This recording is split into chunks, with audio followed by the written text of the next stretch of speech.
Morning, Nigel. Firstly, what was your reaction to yesterday's postponed fixture at home to Salford? Disappointed, but not too surprised. As soon as I got up yesterday morning and saw the weather and had a message from the groundsman early on with the picture of how much snow was on the pitch, we knew it was going to be doubtful. So I think as well, anybody who's seen the games in the last few weeks will know that this pitch has been quite heavy with all the rain that we've had. So if that sort of snow melts on it as well, then you've not got much chance of getting the game on. And I think the referee who came in, around 11 o'clock agreed straight away. So disappointed though, because when you've had a good win at Scunthorpe, everybody's fit apart from Nicky. You want to play the game again. And the other thing is, we'd have loved the opportunity to get that home win in 2020. But the way the year's been for most people, let's leave it and do our best to get off to a great start in 2021 at home.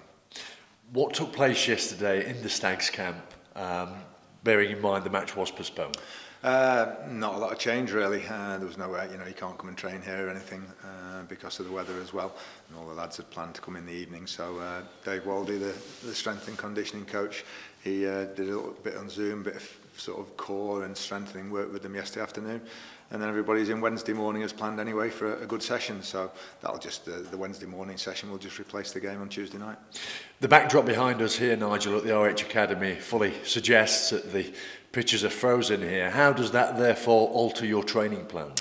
Well, we're very fortunate that we've got a lovely AstroTurf, full-size AstroTurf, so the players don't mind it on there. So we'll be having a session on there, and that's as good as we can do at the moment. But it's wonderful to have that facility. Obviously the academy use it when they're not in over Christmas, so we'll get use of it this morning, and then hopefully next week the pitches will have recovered, ready to prepare for the cup game. The Stags' last game, a fine 3-2 win on Boxing Day at Scunthorpe United. What aspects of the Stags' play do you look to take in to the match on Saturday at home to Port Vale, Nigel? I just thought it was a good all-round solid performance. Scored 3 goals away from home.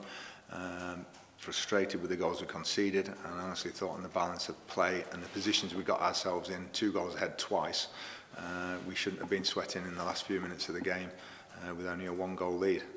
But we made a couple of daft mistakes, which we got punished for them, but we still got the 3 points.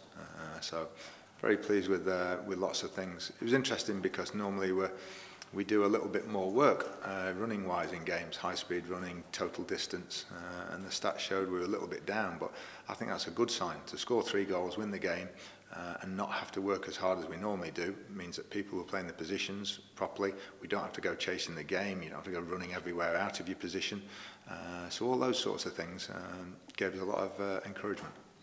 Yeah, and all victories, of course, in the league are significant. But should you earn it on Saturday, how important and significant would this one be? Because should it come Mansfield's way, it will be the first time Mansfield have secured back-to-back victories in the league for 14 months. Well, I think that is. I think we've got several things to aim for. That is certainly one of the things. And the teams who are making progress in the league do get back-to-back victories. You see, Southend won sort of 3 out of 4, and you see what the difference it makes to their points tally. So it's something we can aim for, and also just getting off the new year to a good start.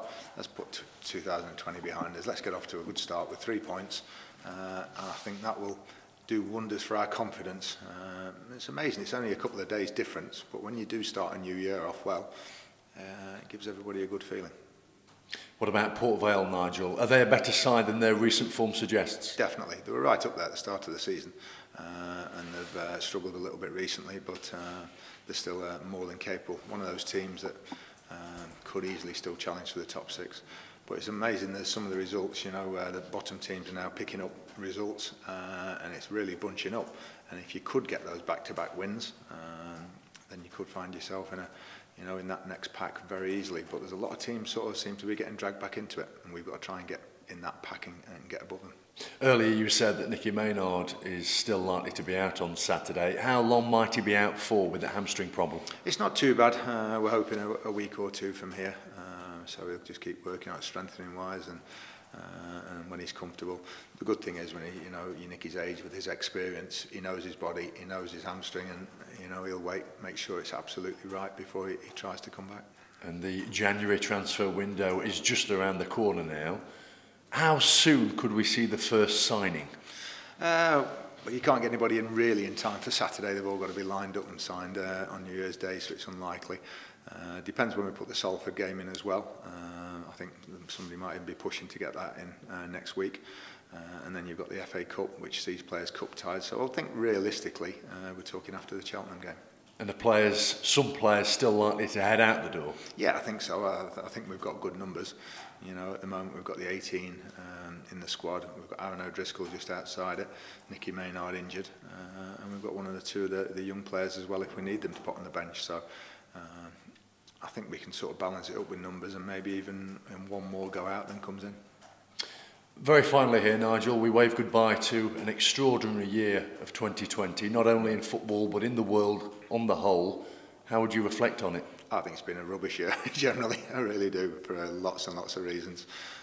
One of those years with lots of forgettable things. So some high points, there obviously is, but generally speaking, I don't think it's been too good for the majority of people, and everybody will be looking forward to getting it out of the way and starting afresh. Are there any positives to come out of it?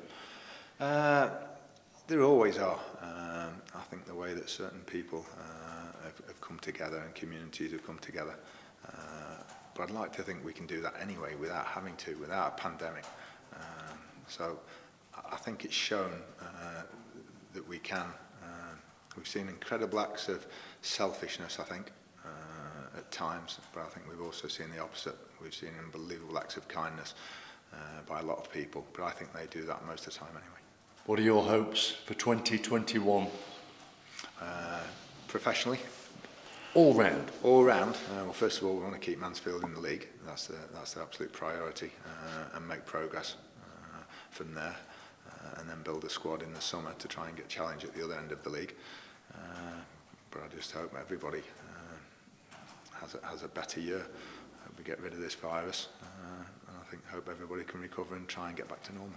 Do you set resolutions, New Year's resolutions, as it were, personally, professionally, or for the club in which you're the manager? No, don't. I think football's too unpredictable to be resolutions and predictions and everything like that. So, no, we just do our best every day we come in. A happy and healthy New Year to you. Thanks to you and to you, Steve.